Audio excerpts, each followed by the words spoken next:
unmuted and ready to go. All right. Hey guys, well, welcome. You can see there's lots of folks signing in.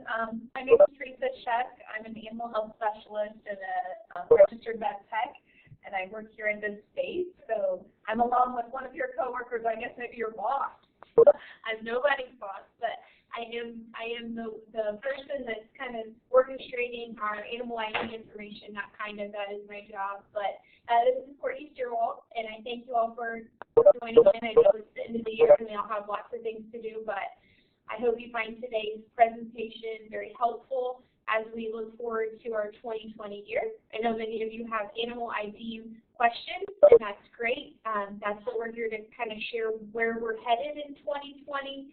But more importantly, as I think back on my first year in this position, I think there's a lot of questions as to why we do the things that we do. And so I've asked BOAH to kind of work alongside me to help kind of spread the word as to why we have some of the requirements we do in the state. So I appreciate them working with us on this, and I hope that you'll find this presentation to be helpful. A couple of housekeeping things as we proceed through the presentation. I know there's going to be lots of questions. That's great. We do ask that you please type those in the chat box, and we will probably actually answer most of those at the end. So if for some reason you have to jump off, again, this presentation is being recorded, so you can check back on the recorded version, or also just shoot us an email, and we'll be happy to answer those as well. So we'll move forward. Okay, so just a couple of things we're going to get started with here. The first one, I just want you to know that we've got a couple topics. We're going to talk about animal disease traceability, and some of you might remember back in 2006 when we first rolled out premise ID. This is the new wording for basically the program that was premise ID. So I know some of you guys have been in those positions for a while, so you remember that. We're going to talk about some livestock disease investigations. We'll talk about premises ID since all of your 4-Hers need one. And then as far as recording and reporting of IDs that are placed and what your responsibilities are there. And then we're going to talk about what the requirements are going to be for 4-H for 2020. So we will roll forward with that.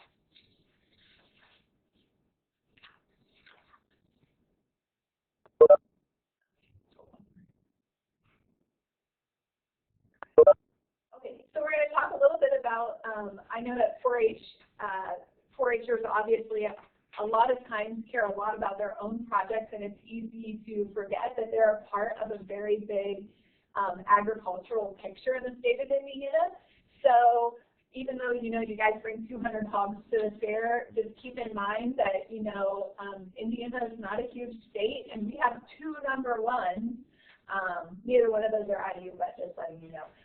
One of them in veal and the other one in duck production. Number 2 in chicken, eggs, 3 in turkeys, and number 5 in swine. So a lot of these are livestock species that come to your fair, so they're part of a much bigger picture. So we just want you guys to keep that in mind when people say, why do we have to do this? Or why does this matter? That's why it matters, because there's a lot of money tied up in agriculture in the state of Indiana. So I mentioned before that animal disease traceability is often abbreviated ADT because the USDA just loves acronyms. This is the wording for what became premise ID, individual ID, and then traceability. So they just put it under one umbrella. It's a national system that is used basically to identify animals first by their premises identification, then by their individual or official identification, and then we have record keeping to back that up so that we can trace these animals as they go to their endpoint.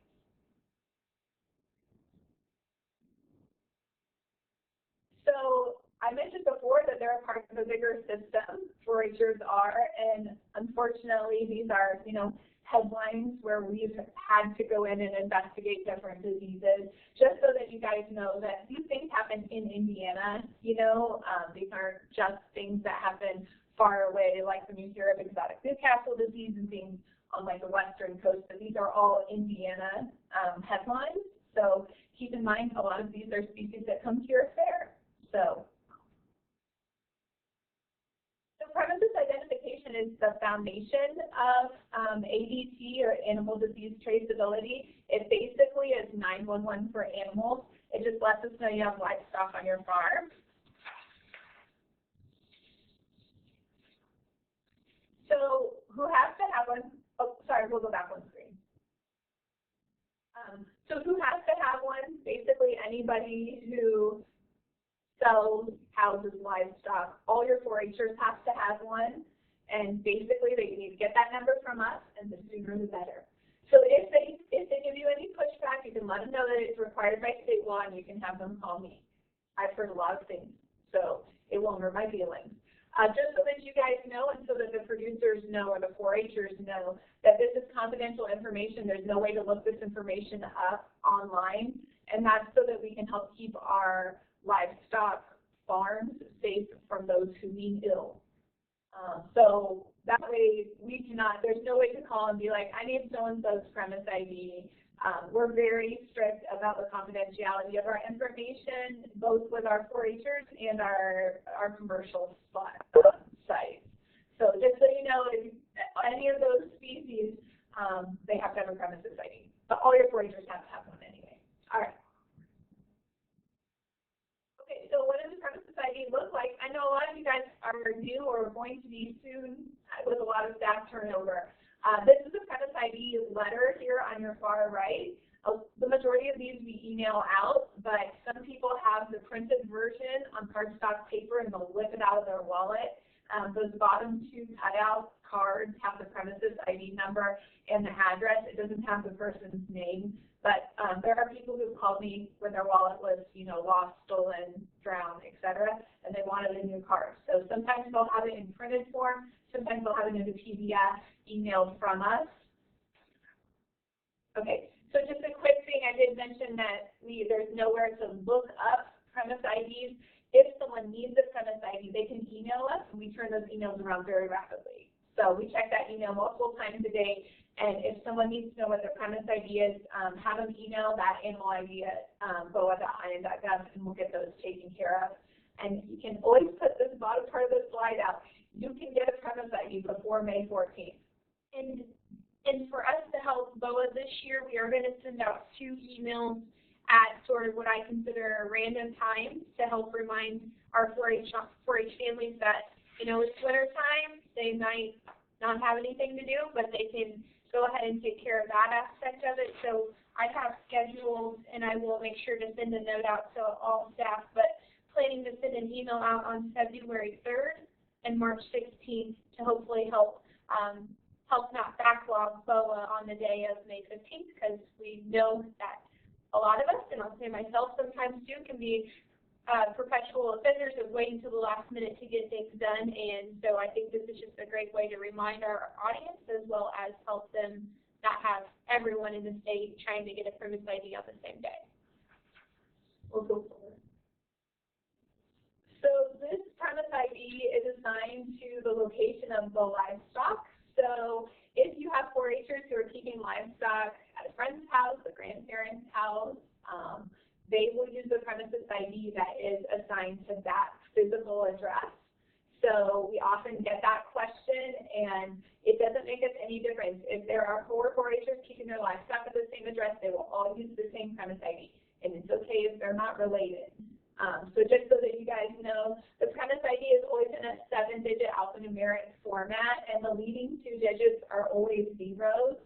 And typically, they also don't use the letter O, the capital O, in the premise ID. If they have a super old one, in about the first year or so that premises ID rolled out, the USDA hadn't thought about how much O's and zeros are pretty much the same.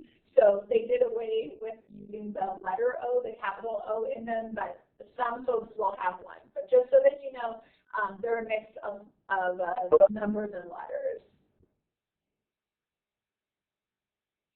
So we're going to move on to official identification from premises ID, and if you have any questions, put them in our chat box, because we can chat about premise ID for a long time.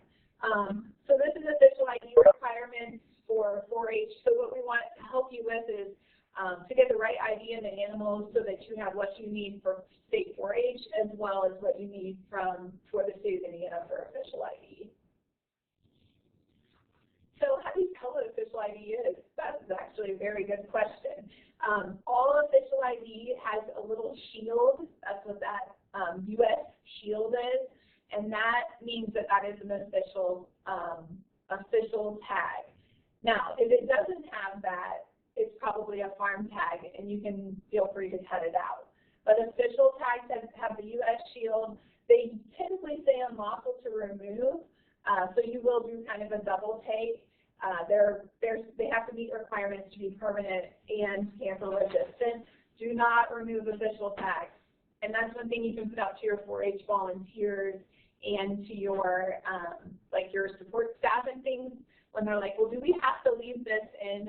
The answer is yes, even if you don't like how it looks. So we can go forward.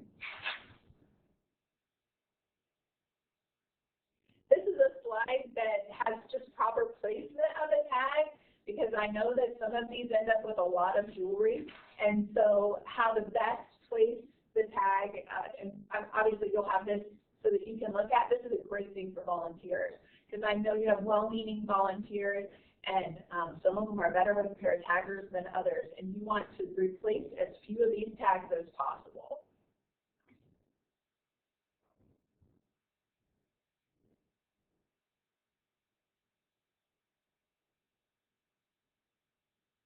All right, as far as reporting IDs, so I talked that you guys are part of the bigger system, and keep in mind that with that bigger system, you have a requirement to report your IDs back to us.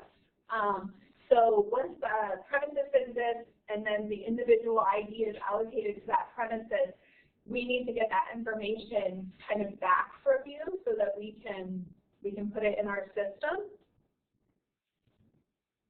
So this is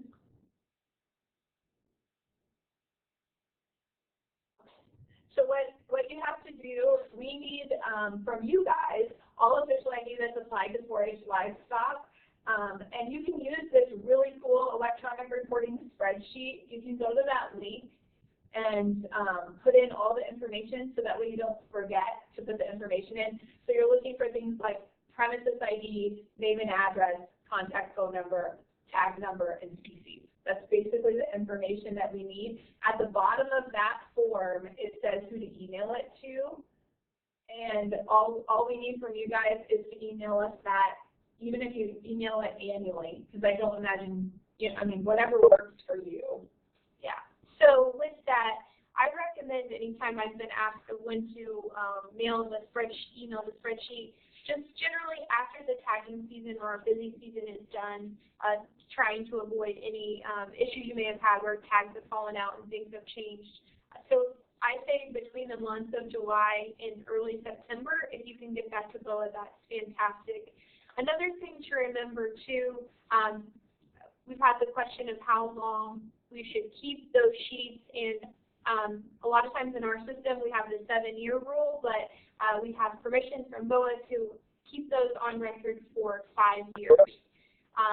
Another thing to remember too is if for some reason you're ever stumbling to find an RFID tag, the great thing about 4-H Online is that we can historically go back and look at numbers.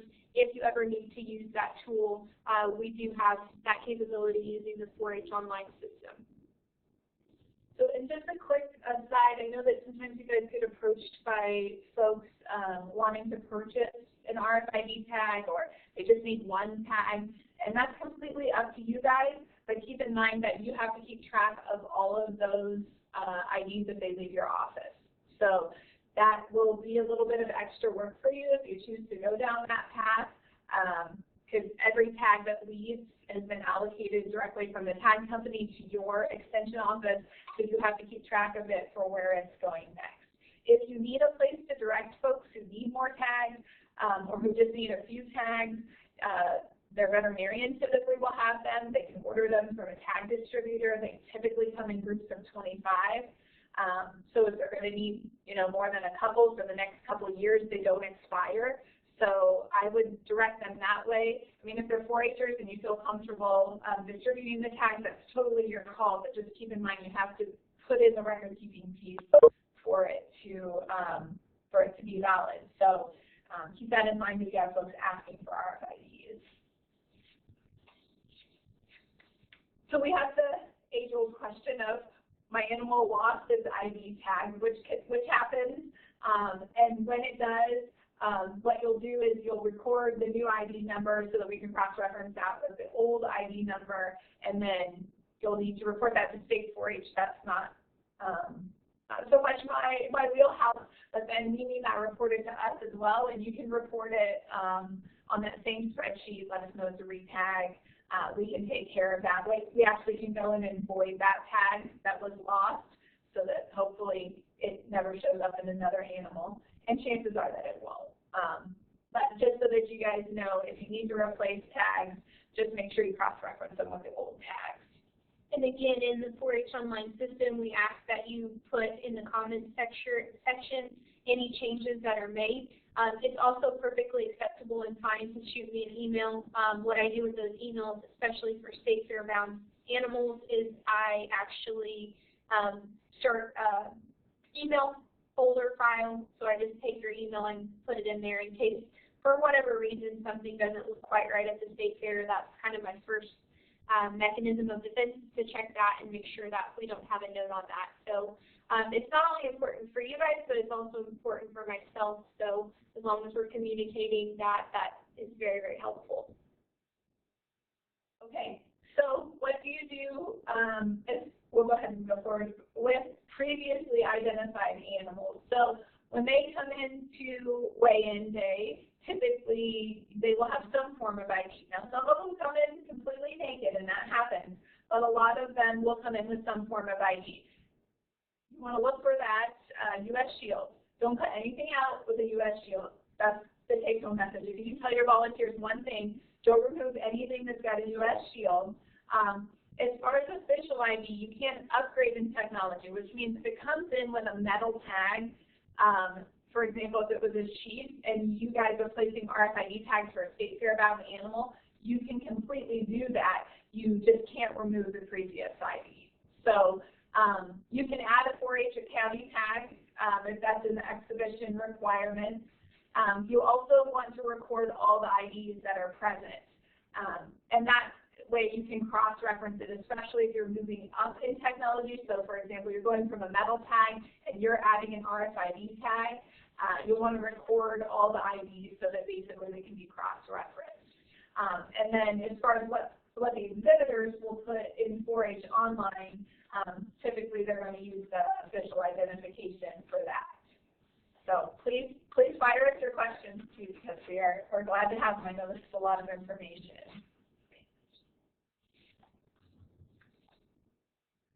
And this is just a friendly reminder. You can print this out for your volunteers. If they take nothing else home, let them have the picture that has the cattle placement of your tags, and let them have this slide. Because it is frustrating sometimes for folks who put official ID in and have it removed. So let's go forward. Next, we're going to talk about the ID requirements by species.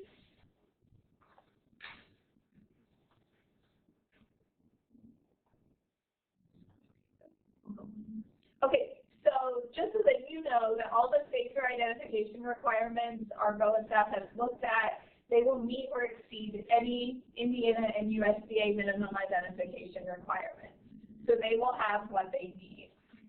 And then we'll go forward from here with what is required by species. So if you have specific questions, because I know there are some species that still give you trouble, you know, like unregistered pygmy goats, things like that, we'll go there. So feel free to fire your questions our way. So just a reminder, again, you'll see this, you'll get the nice sheet that we always do, and in fact, thanks to several educators this year, we have created a easy, digestible sheet for you all. So after this webinar, I'm going to be sending it out within the next day or so. I have a couple things I want to finesse, but I felt it was very important to make sure we have this webinar ahead of just distributing the changes, because there are changes, and I just, we worked together on this, and we worked long and hard, and I just want to make sure that everybody feels confident and comfortable, and I just want to leave the statement of everything's not going to be 1,000% this year, and that's fine. We're going to have to communicate, and we're going to have to work through certain situations. We've tried to think of everything, but of course we haven't. So for our state fair animals, it is important that, as always, animal ID information must be entered in 4-H online as it appears on the form that you will be getting. Enrollment system per species by the respective deadlines, April 1st for our steers and May 15th for everything else. Missing or incomplete or incorrect information could result in ineligibility for that particular animal.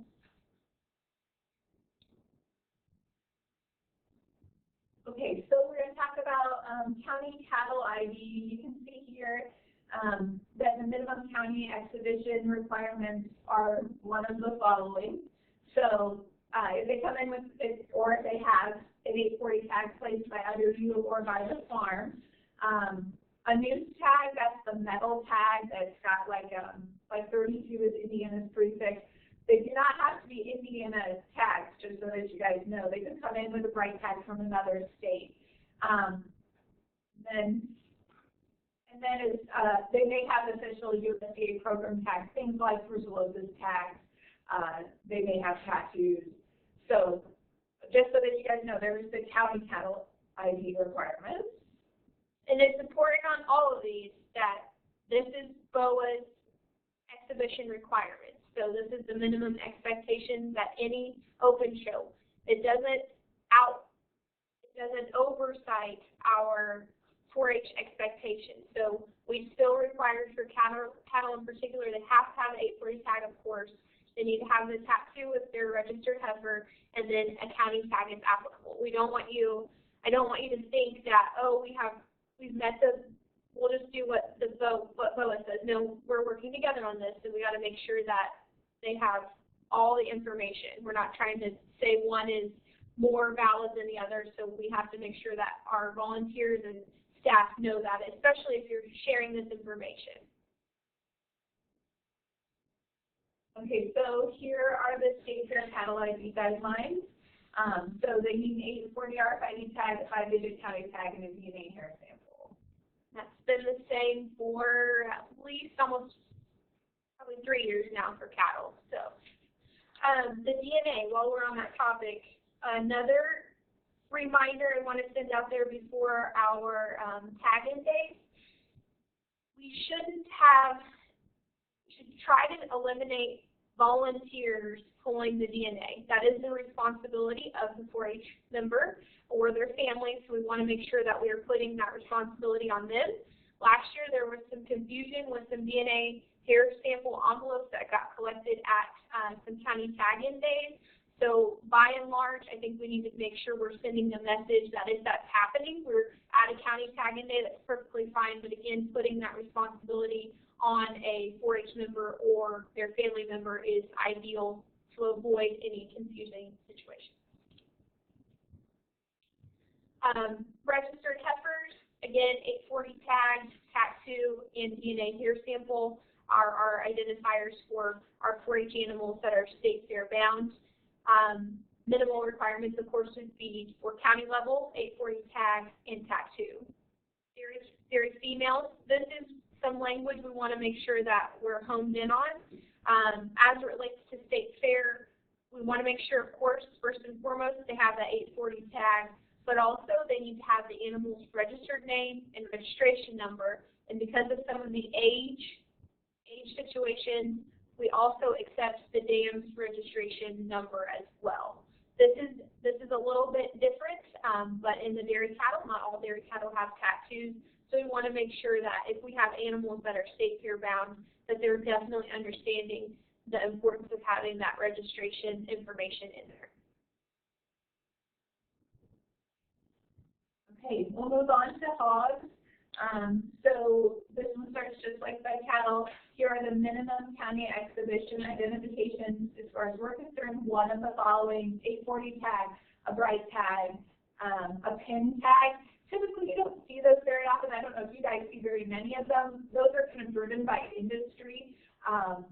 It's interesting that the industry itself, so the packers decided to put a PIN number, a premise ID number printed directly on the tag. You'll see them sometimes, but typically that came from the packers pushing that back towards us, because it is kind of silly if you ask me.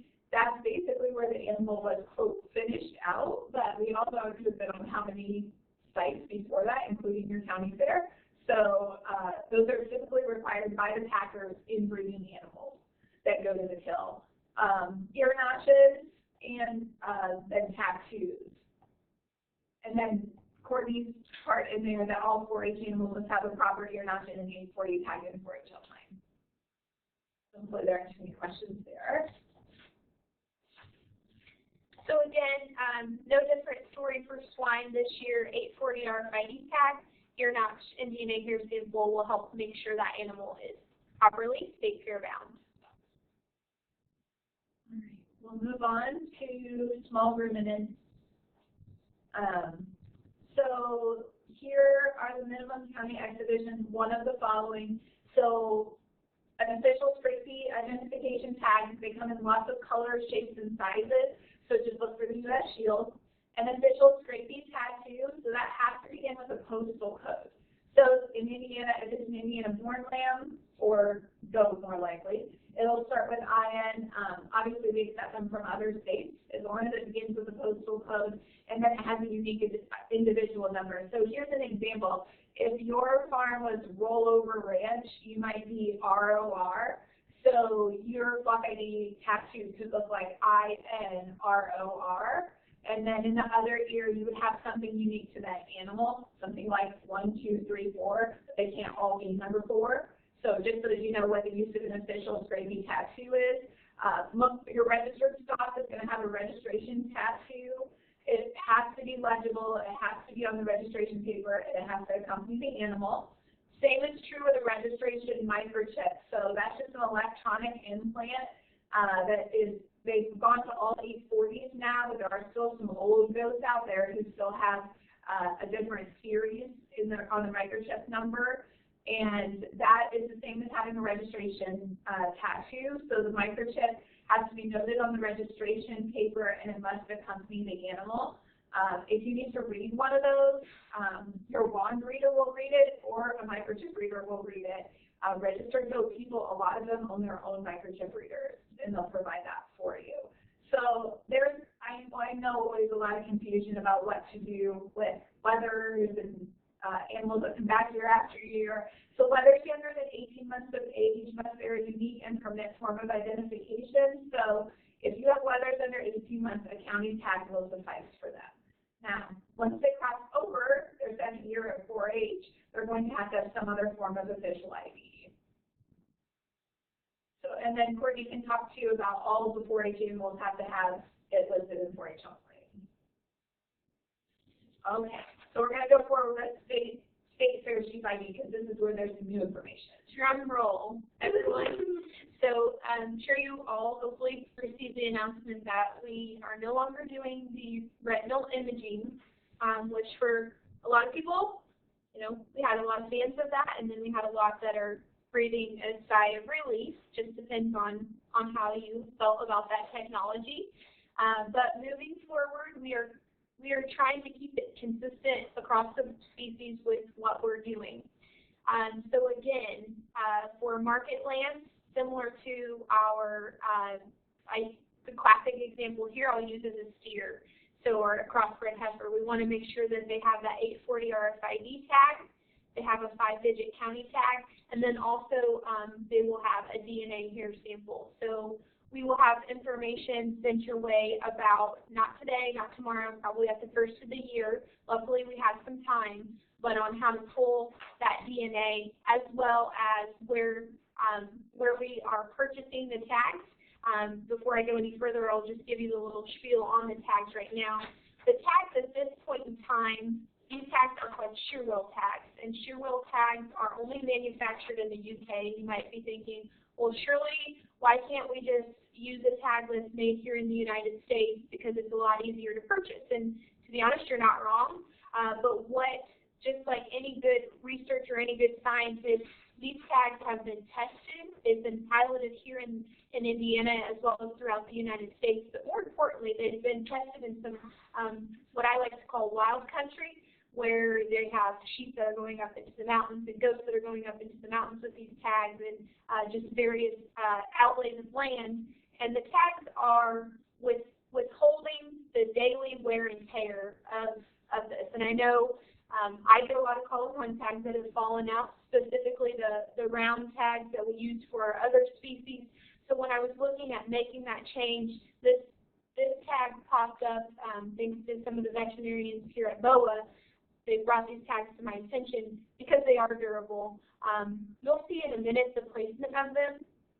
They're not quite, you might be thinking, oh my gosh, as you look at the screen, there's a lot of jewelry, as we like to say. But these tags fit comfortably in the side of the ear, and we'll show you an image of that. But again, I feel that's important as far as purchasing them. You are going to purchase them through the state 4-H office. This year, because we are piloting these, we ask that when you're purchasing them, you're only taking into account the potential animals that could be state fair bound. I have done some numbers. I've done some overestimating, to be honest, on how what that looks like in the state. So I have a pretty good idea of certain counties and how many they should be receiving.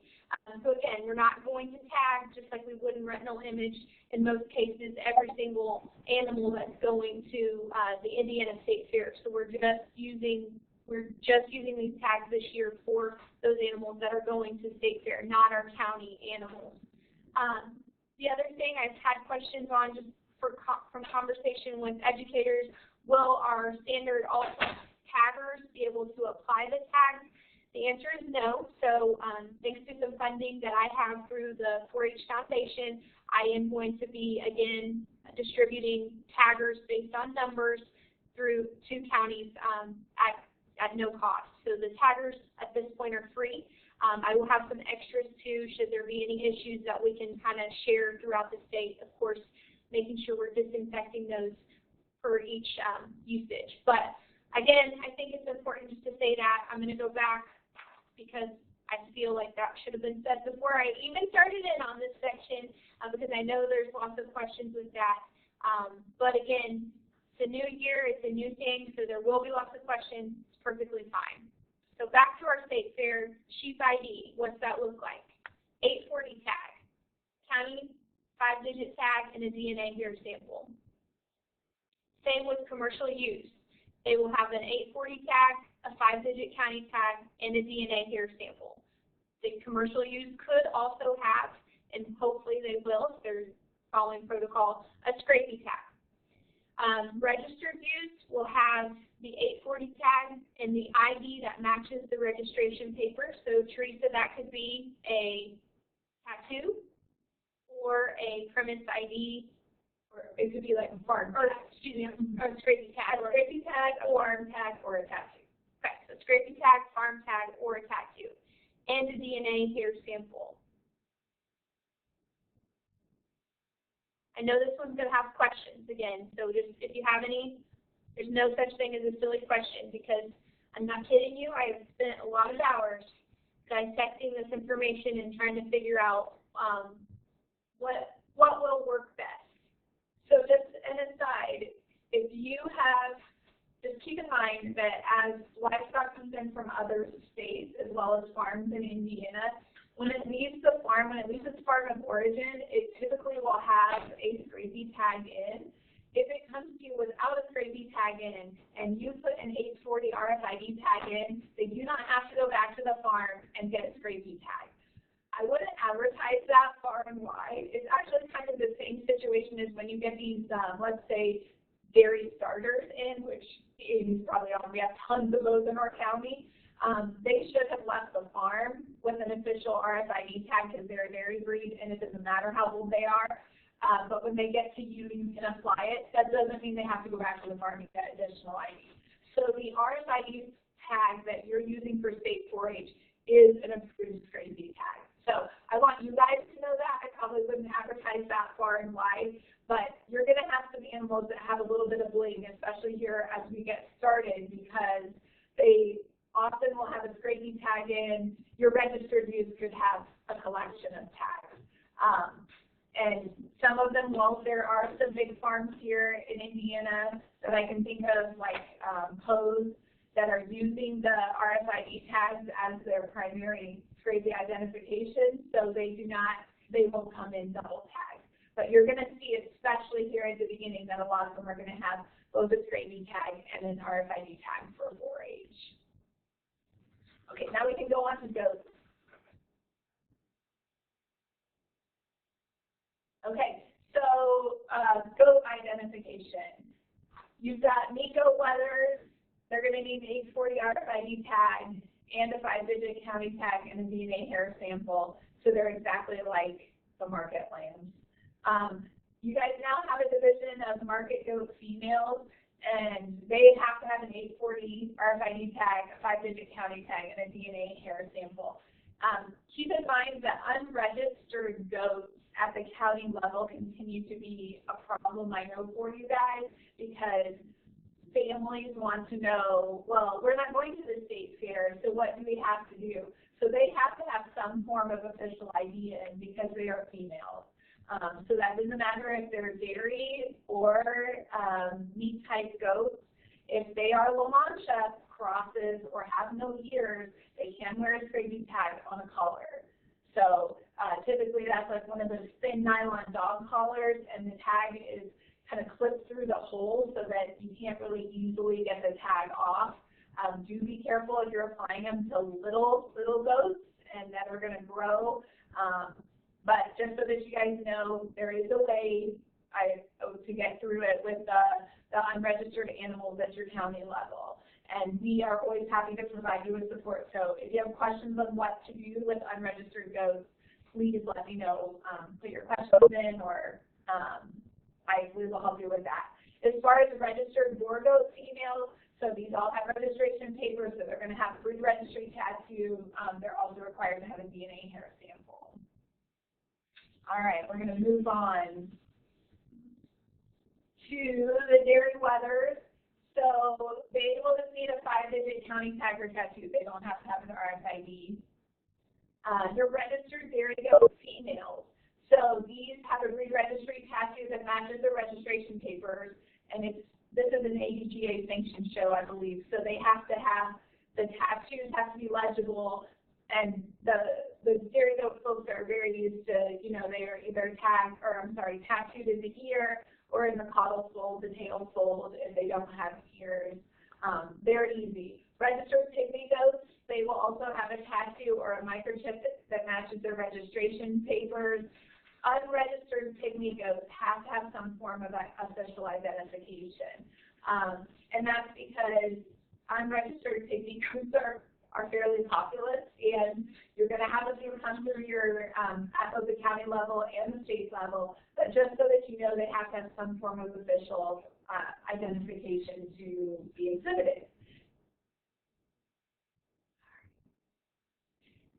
We'll move on to the easy ones, right? Okay, so here are some tags for, this is a picture of the shearwell tag. This plastic piece on the right of your screen there, if you can appreciate that those two pieces clip together, and the microchip is actually embedded in that part that looks like a dog bone.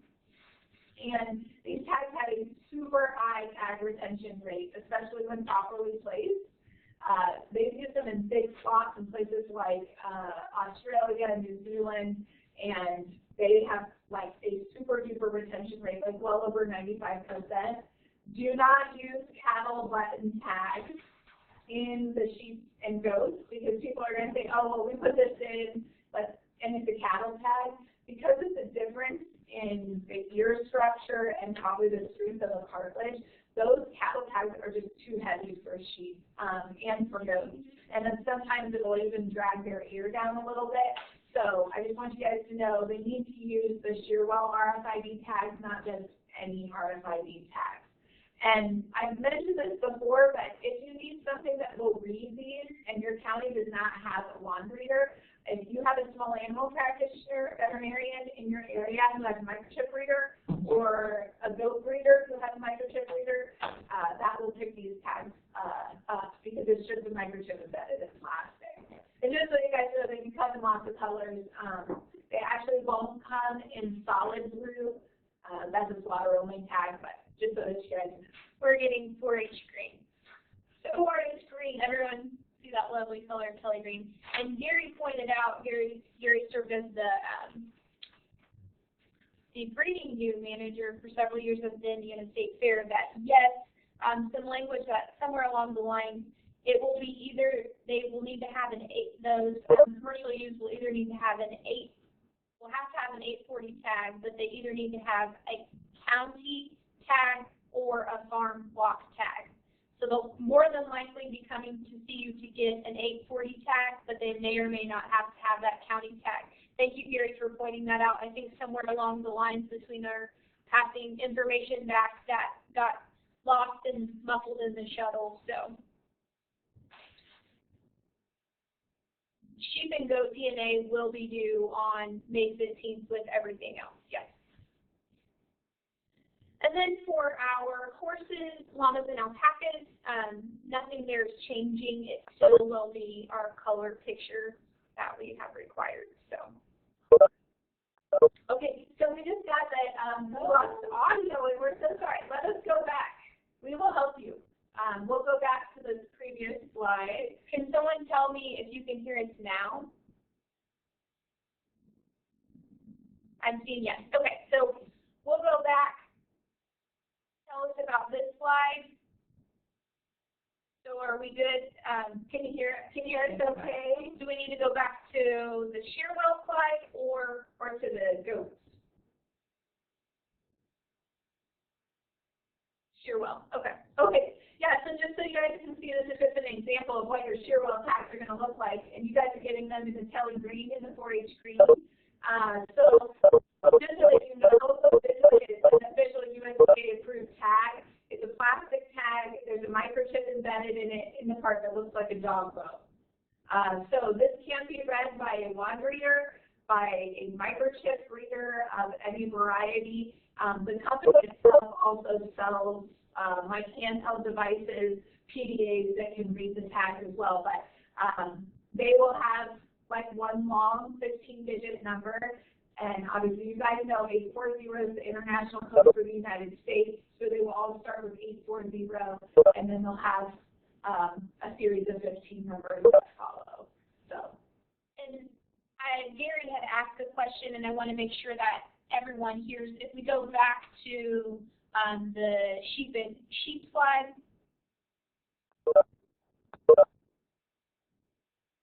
Somewhere along the way, I'm telling you, we've sorted through this a couple thousand times. So 840 commercial use should read 840 tag, that's a must. 5-digit county tag or a farm block tag and a DNA sample. So 9 times out of 10 at this point, they're going to be coming to you with no 840 tag. They may or may not have that other tag. If they don't, then we will put a county tag in their ear, but if they do have that farm block tag, then they do not have to have that county tag. So that will save you some ear bling on that one. I apologize. Like I said, we've been through this a lot, so.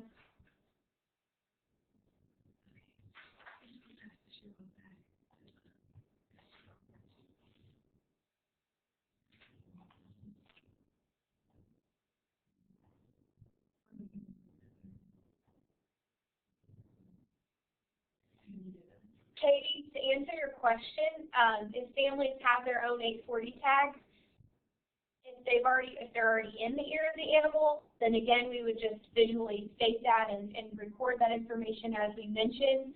I wouldn't be advertising that though, just from the fact that we do want to make sure at this point in time we're looking in this first year as uniform as we can across the board. So, you know, these tags are much more comfortable in the ear of the animal than the round tags. So again, it's probably more personal preference, but I think we lost audio again.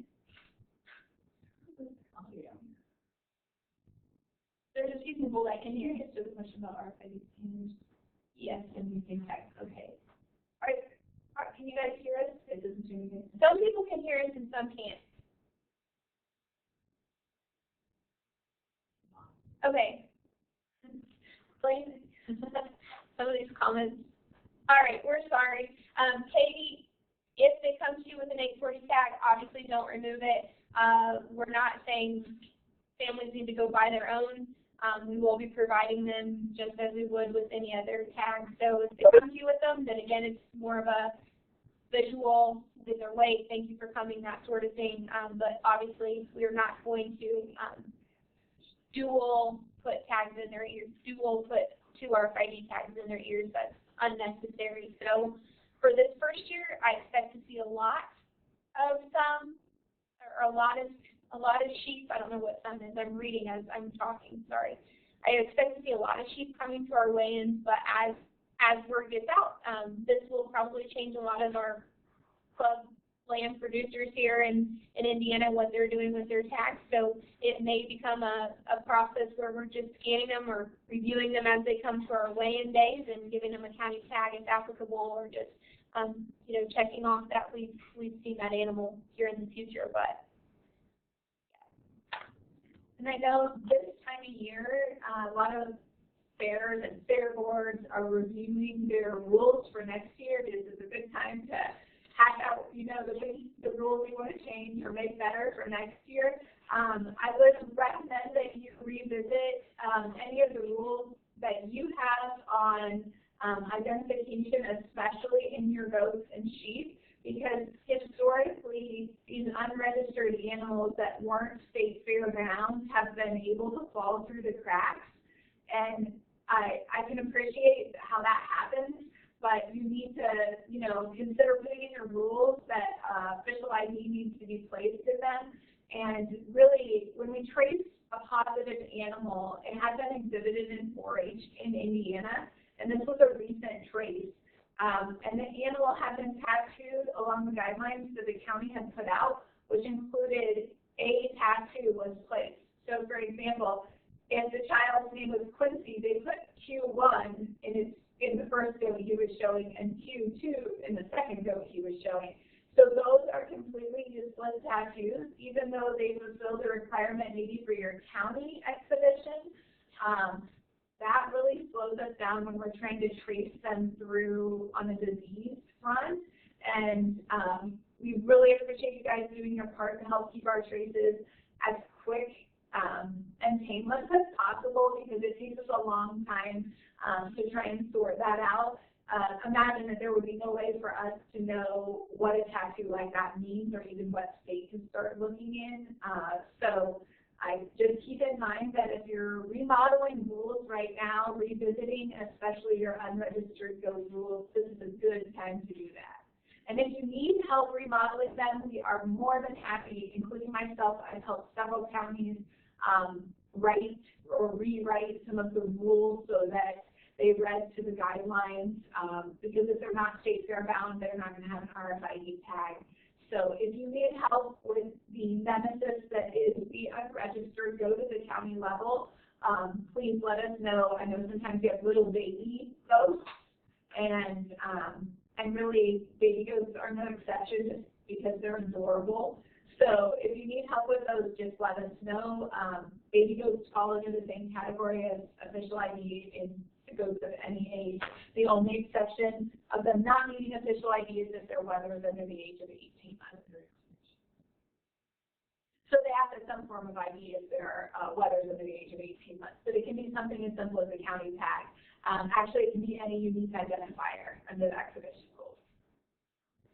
So again, I had a question or revisit the information for commercial use as we were kind of cutting in and out. So I'll say it again, and we will send this information out. So if you look at what we have on the screen now, going back, it should say for commercial use, 840 tag is a must. It's either a 5-digit county tag or a farm block tag and a DNA sample. So it's either a 5-digit county tag or a farm block tag. And then here at BOAH, they ask if we have any specifics on poultry and rabbits. Last year, we had the antigen shortage for poultry. I still think we're waiting on production lines for that, but I just want to emphasize while I have the floor for a moment that that direction, again, is not one that 4-H just decides if we're going to require the particular testing or not. In an ideal world, yes, we will, to again ensure that we're keeping everything safe and clean.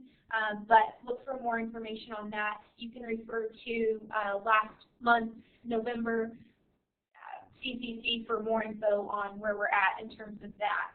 And then for rabbits, again, that is an option to turn on in 4-H Online. I know many of you have had questions for Kara as to some kind of wish list items. So just continue to work with us on that and do what works best for your county in terms of that. Yes, farm flock tag is the same as a scrapie tag. Yep.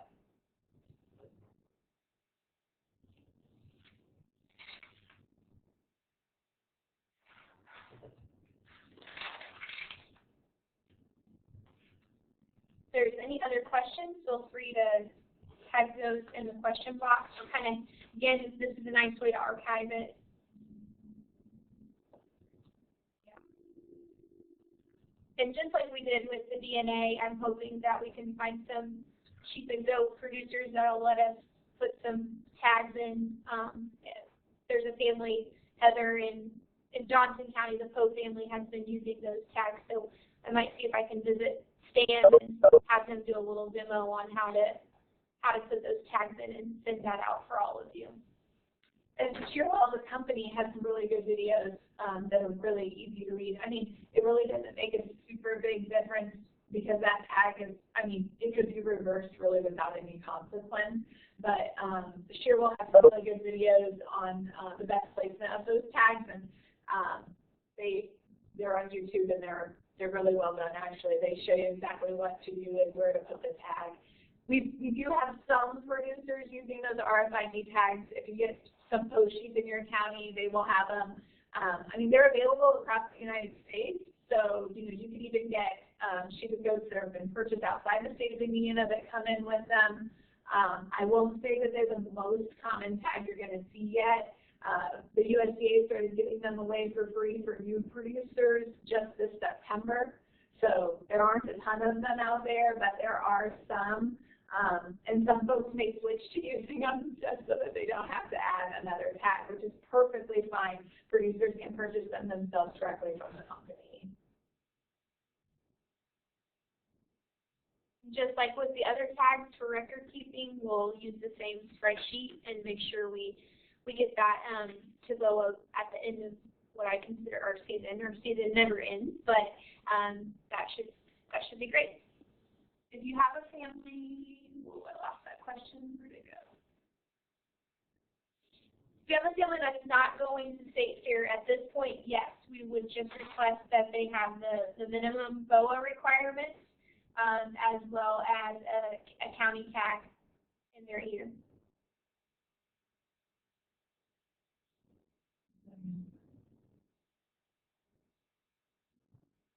So the cost of the tags, these are relatively, I feel like, inexpensive compared to some of the tags that we use. They are between, at this point, again, we have international shipping costs, but they're between $1 and $1.50, and $1.50 is definitely on the high side. I'd say they're more or less going to be around the buck. I just have to see after my conversions from pounds and everything else comes back. And they have said, because the USDA just chose them as the distributor, that they should have some being a distribution center here in the United States, which will make it much easier for us to use these. The United States is kind of the last one, not the last one, but towards the end to jump on the ship. Like I said, they've been used in foreign countries for official ID for quite some time. So they're actually really pretty cool tags.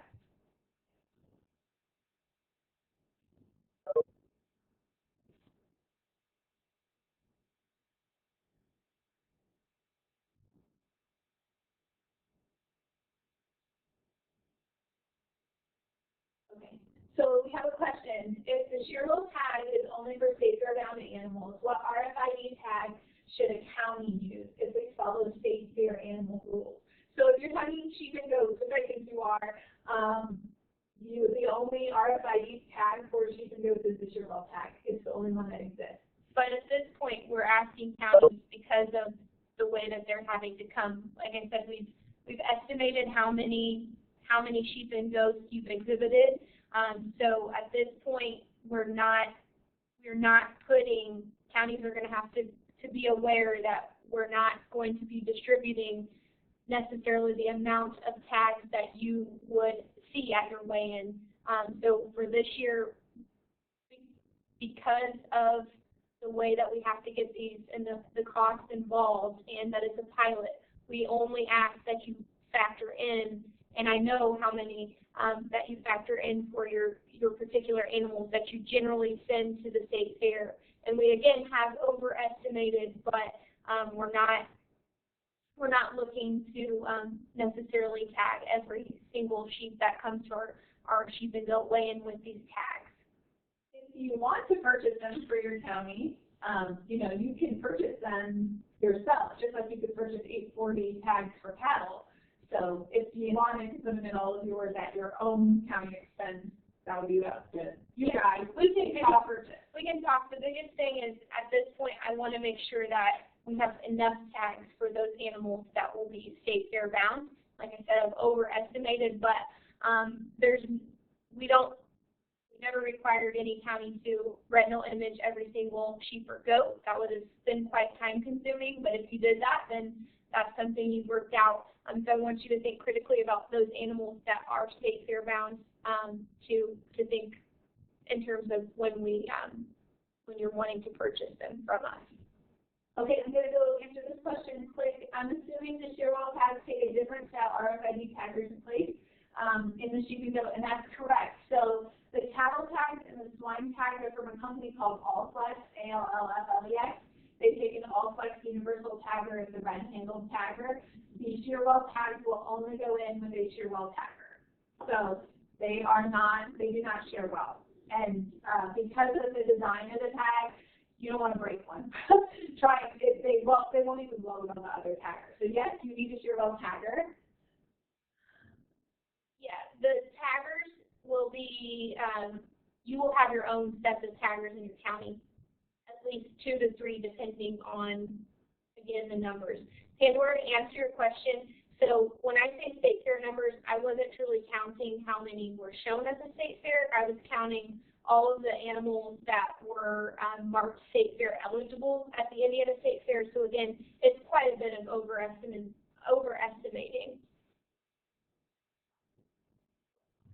Yes, we will purchase the tags and the taggers, and you will get that from us. So, was there a question about heifers? The question about heifers is they just need a tattoo if they're going to be in a county, but if they go to state, then they need the 840 in the DNA. But all cattle need 840 tags. Yeah. When they're on exhibition. State exhibition will require tags. Yep.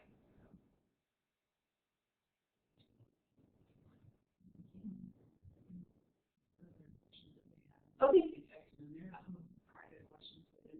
Okay, well, I'm going to real quickly answer a couple of really good questions that you guys asked. The first question, this is back from the beginning on premises ID. Do temporary locations such as like a pasture site or a breeding site need a premises ID? So anywhere where livestock live needs a premises ID. So we do have folks who obviously have temporary livestock. A lot of those are 4-Hers because they only have livestock on their farm for 90 days or 100 days of the year.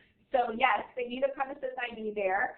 And if they ask you, well, which premises ID should I use because I have more than one, typically one of them is their main site where they spend the majority of their time. Have them give you that premises ID. But yes, they do need a premises ID even if they're only temporarily there. Do we need to record tags that are thrown away because they're damaged? So you will get some tags that are, quote, dead. Which means that the microchips won't read when you run the scanner over the top of it. And I would definitely record that as a dead tag because you will have tags, then your sequence, you will go back and look at your records and wonder why the world we didn't put the next tag in. And that way you'll know that that tag is dead. Put it in your chart when you email it to us, and we have a way of avoiding that tag that it was damaged or dead. Do we purchase matched pairs for all cattle, but some cattle come with an RFID tag with a shield? So we did not end up using the purchased RFID tag match that went with the county tag. So again, I'm going to pull up the sheet. This will be coming your way. I just finalized. We have a new sales rep at Vet and Poultry Supply. Her name is Paige. So I've been working with Paige to get our form updated. And I recommend, I do understand your frustrations with the matched pair sets because it does feel sort of, at some point you're wasting some part of the tag. So you can still purchase those, maybe she took it off there. I will check and see if that is still an option to purchase the non-matched pair sets. I think, let me see here. Maybe some clarification on that yes, private question that was asked about that, and they asked if they purchase matched pairs tag, and because they're assuming all the animals will arrive naked, and when they arrive with an already in place RFID, we pause our purchase RFID and simply place the county tag and record their current ID on the paperwork. So, for example, a Hereford steer arrives with RFID tag 840674. We'll place the county 5-digit tag and pitch the RFID that matches the 76XXX, or we should say the RFID tag that matches the county 5-digit tag. So basically, you still place the county tag, but don't worry about using the county purchase one that matches. We're keeping the original RFID. So and I'm just going to make this statement. You know, if they come naked and they don't have anything, then those matched pair sets work perfectly. But you can still purchase just blank tags too. And I know anymore, it felt like at least in the county I worked in, we had more and more cattle that came that had RFID tags. Because again, if they're moving, they should have those. So you might consider possibly buying just the round tags and then also the county tag. But you do have that matched pair set option, and if you are just using the county tag part of that, then yes, you would just put the RFID tag to the side. I would refer to BOAH on the number is on the county tag in terms of the 840 tag, but we don't record that. We just record the county tag number. It's very confusing. Yeah. We don't want to double tag them. Yeah. Yeah, so the way I was waiting for them to tell me what I did when I was in the county, but yes, you can save that 840 tag and then reuse it because you're not recording the number on. I get that the county tag has the 840 number usually on top of it, but you can just use that county tag if they already have that 840 tag. So you're just going to record that 5-digit number, not the number above it. And I think having that conversation with those families to make sure that they understand that's important. But yeah, those tags can be very helpful, and then other times you have some leftover part and piece, and you can reuse those 840 parts. But if you feel like you have a majority that are coming with 840 tags, then you might just look at buying those county tags. That's still an option.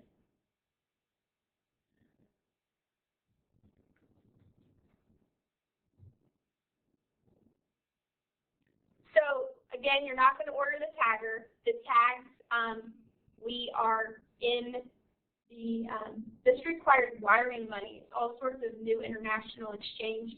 So once I have a date as to when they're expected to be here, you will get more information. But I started early on this because I knew that it would take some time, and I know that you guys are in the process of having fair boards, or excuse me, 4-H councils, fair boards, or whoever purchasing tags, so I can give you an estimated cost, but to when you can actually purchase them yet, when they're in my hands, I'm hoping that I have them by January at some point, but I don't have a for sure date.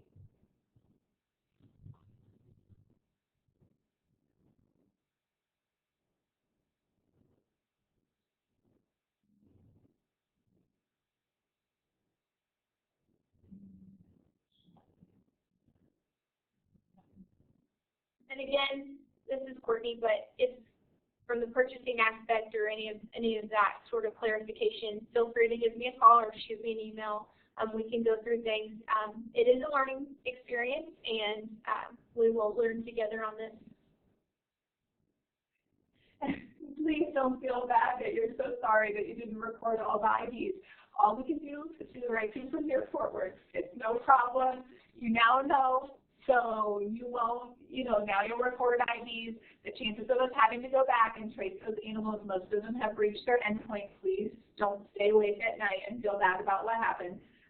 But just so that you know in the future, including situations where you have folks come in who are like, hey, I just need an RFID tag to get to X, Y, or Z show, can I get one? And you don't even know if that animal will ever be enrolled in 4-H.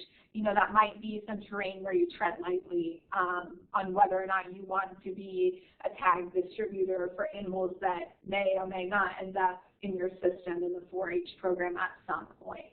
So that's your call at the county level, but there are places, and I can get you that information on where they can get tags themselves if you guys choose not to do that, to provide those tags.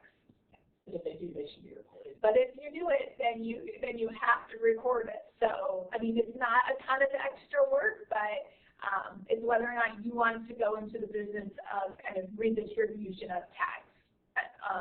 And that's your call. And before we close, I just want to thank a few educators who helped kind of sift through this information. Julie Wilson, Amy Rumschlag, and Abby Morgan all helped to put this together. I kind of sought them out because of their experience working in the sheep department here at the state fair. So again, this isn't an overnight decision. It's taken a lot of thought, and I know nothing's ever perfect, so I appreciate all of your patience and willingness to help us find a new method of ID. And I would be terrible if I forgot to thank BOAH, because they've spent just as much time on this as I have and as the rest of the group. So thank you very much, and feel free to reach out to any and all of us with your questions. Have a great holiday season if we don't talk to you before.